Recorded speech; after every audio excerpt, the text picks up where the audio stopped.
Welcome to the deep dive. So, imagine reading a terrifying, just groundbreaking novel about an alien apocalypse. Humanity is left in absolute ruins by a technologically superior force from Mars. Right, just total devastation. Exactly. We're completely helpless. But then, barely a month later, you pick up your local newspaper and you find a knockoff sequel. But in this version, a real-life tech billionaire, Thomas Edison to be exact, he builds this heavily armed space fleet, rallies the troops, and flies off to punch the Martians right in the mouth. It's honestly essentially the birth of fan fiction, but, Yeah. driven by sheer existential panic. We couldn't sit with the vulnerability for even 6 weeks. Yeah, we had to strike back immediately. So today you're joining us for an exploration into one of the most, I'd say, pervasive and thrilling, but also introspective tropes in all of science fiction, the alien invasion. Oh, absolutely. It is a massive one. It really is. But we aren't just here to talk about, laser beams and exploding monuments. We are looking at the anatomy of these stories. We want to understand what our deepest fears of extraterrestrial conquest actually reveal about us. Because when you strip away the flying saucers, these stories are rarely about the aliens. Not at all. I mean, they act as this massive psychological mirror. If you track how the alien invasion story evolves over the decades, you're basically tracking a timeline of human anxiety. You can see exactly what society was terrified of at any given moment. Okay, let's unpack this, because we all know the benchmark, right? Whenever this topic comes up, everyone immediately points to H.G. Wells. Oh, of course. We all think of his 1898 novel, War of the Worlds. You've got those towering Martian tripods just laying waste to Victorian England with heat rays. And Wells always gets all the credit for putting interplanetary war on the map. But hold on, looking at the actual timeline of the genre we have here, he wasn't the first, was he? He actually wasn't, which is, it's wild to think about given his massive influence on pop culture. Mm. I mean, Wells definitely popularized the concept of a first contact going horribly wrong. But if we go back just 6 years earlier, so to 1892, there's a much more obscure novel called The Germ Growers. The Germ Growers. Yeah, The Germ Growers. It was written by an Australian clergyman named Robert Potter.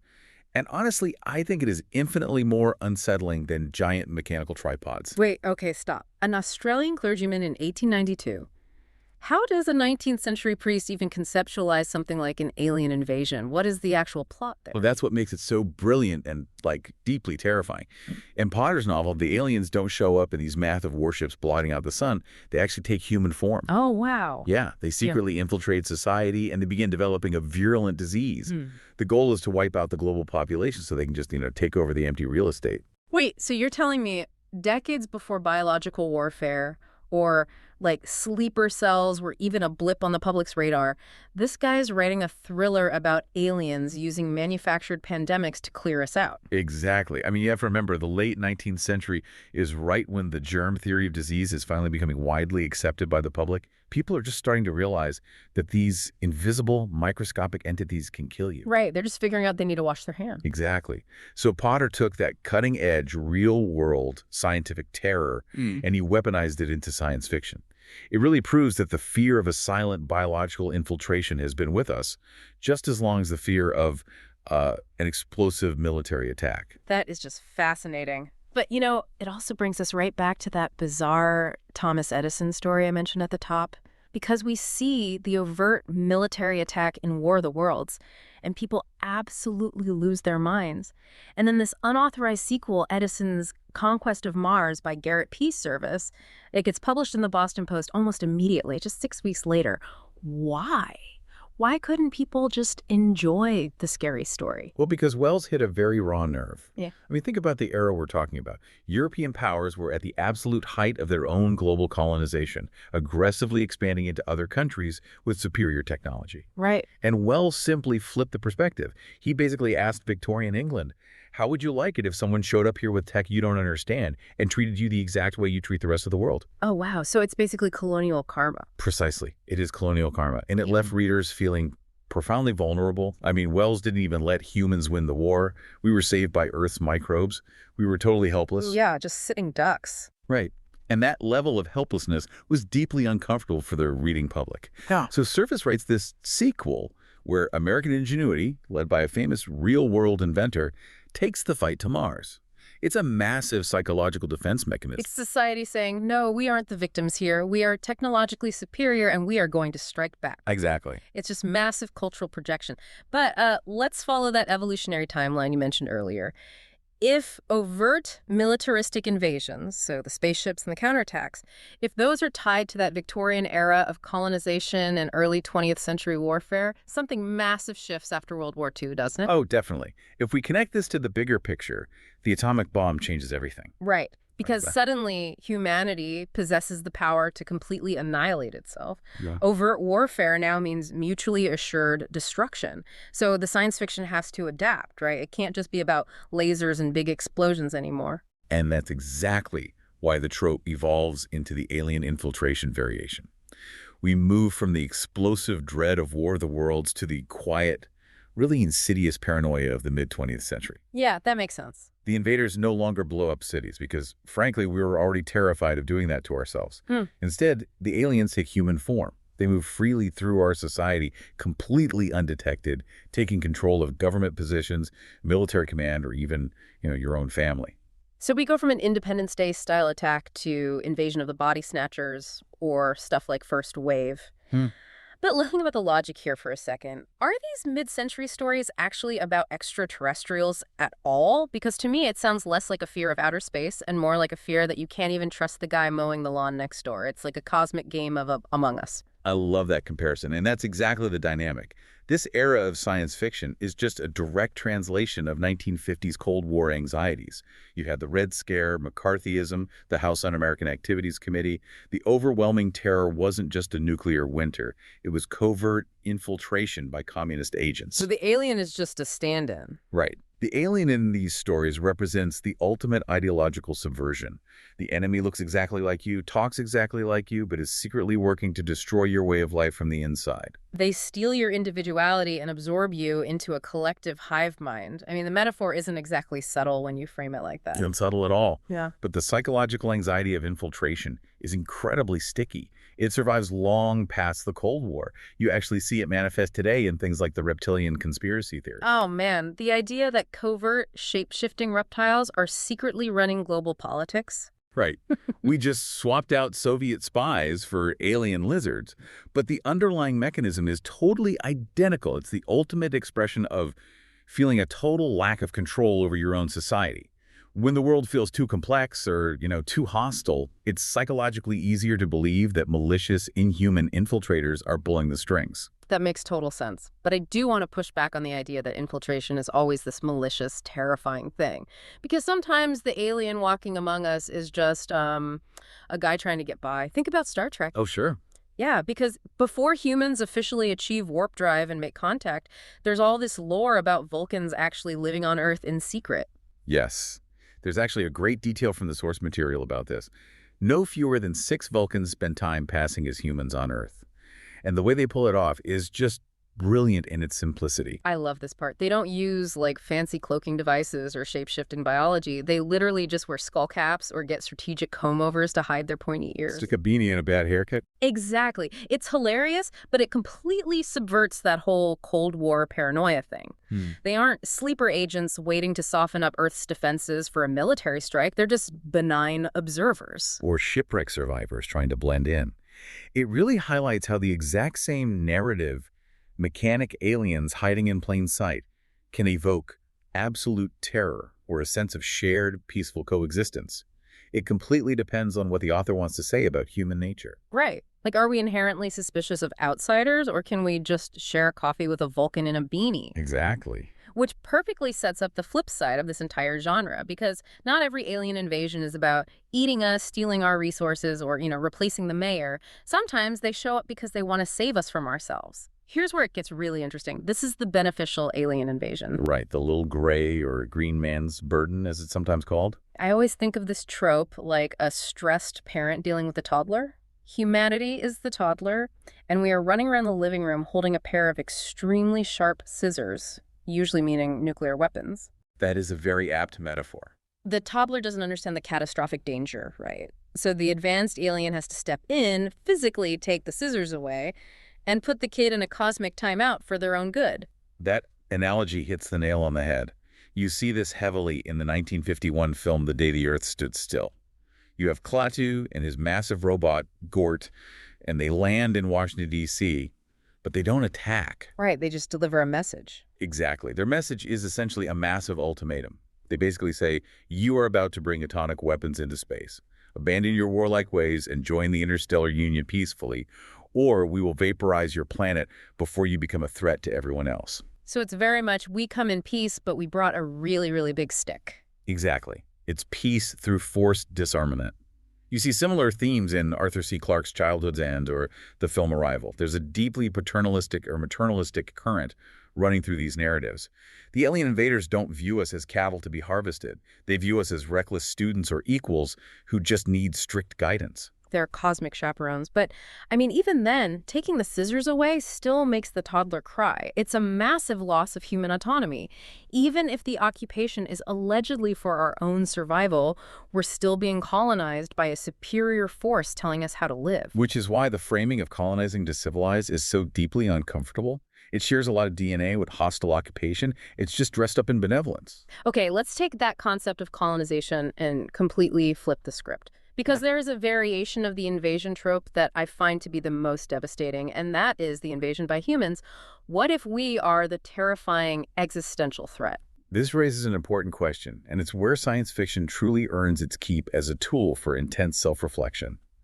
There is a classic 1954 short story by Frederick Brown called Sentry. Oh, that's a great one. It really is. It puts you directly in the boots of a soldier engaged in this brutal, muddy, just terrifying war against these horrific alien monsters. You feel the soldiers' fear and their patriotism. But the gut punch twist at the very end reveals that the alien monsters are actually the native inhabitants of the planet.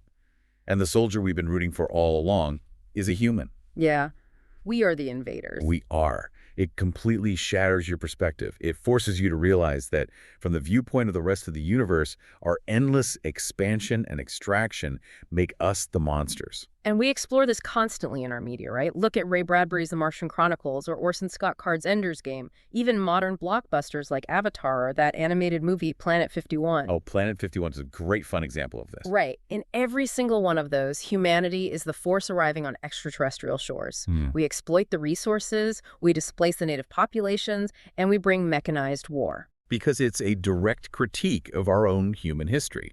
The alien invasion trope is rarely about aliens. It is the ultimate psychological projection of humanity's own colonial guilt. When we look back at our own timeline, whenever a technologically advanced civilization arrived on the shores of a less advanced one, it was historically catastrophic for the locals. We know exactly what we are capable of. Right. So when we write stories about going to space, we just project that historical guilt onto a galactic scale. Avatar is basically just human imperial history playing out on Pandora with blue aliens. We fear an invasion because we are terrified that there is something out there that will treat us the exact same way we have treated our fellow humans. It's a really sobering realization. We are basically just bracing for the karmic payback of our own history. Okay, so we've gone deep into the psychology here. We've explored the Victorian tripods, the Cold War infiltration, the paternalistic cosmic chaperones, and our deep-seated colonial guilt. But let's ground this for a second. Let's bring it back to reality. Sure, let's do it. So, what does this all mean? If you're at a cocktail party and someone starts genuinely worrying about an Independence Day-style mothership hovering over New York, what does the actual scientific community say about the odds of this happening? Well, the scientific consensus provides a very stark and, frankly, uncinematic reality check to Hollywood. But let's just think about the logic here. If an alien species had the technological capability to build ships that can traverse the vast, almost incomprehensible distances of interstellar space, why would they come here to steal our water or our minerals? I mean, it makes zero economic sense. That's like driving all the way across the country from New York to Los Angeles just to buy a gallon of milk. Your logic is flawless, and it's exactly the argument made by the heavy hitters in astrophysics. Take Seth Shostak, the senior astronomer at the SETI Institute. Okay. He points out that an actual physical alien invasion of Earth is incredibly unlikely for precisely that reason. The economics of the universe just don't support it. Because everything we have here is available everywhere else, right? Exactly. Earth is not uniquely stocked with rare commodities. There is an absolute abundance of water, iron, and minerals on uninhabited asteroids and planets that don't have a pesky, heavily armed civilization living on them. That makes total sense. Furthermore, if a civilization possesses the sheer energy required for interstellar travel, they almost certainly possess the technology to simply synthesize whatever materials they need right at home. It really bursts the bubble of human exceptionalism, doesn't it? We love to think our planet is this unique, glittering jewel that the whole galaxy is scheming to conquer. But from a purely elemental standpoint, we just aren't that special. We're a remarkably average rock. We really are. Yeah. And pulling resources out of a planet's gravity well is terribly inefficient anyway. But Shostak makes an even more interesting point about the mechanics of contact, if it were to happen. Oh, what's that? Let's say an advanced civilization does decide to reach out. It almost certainly wouldn't be biological beings stepping out of a flying saucer. So no little green men walking down a ramp. Highly unlikely. Biological organisms are fragile. They need life support, food, water, radiation shielding. Space is profoundly hostile to biology. If you're crossing the galaxy, sending machines makes infinitely more sense. So we'd be looking at AI probes. Yes, highly durable, self-repairing robotics.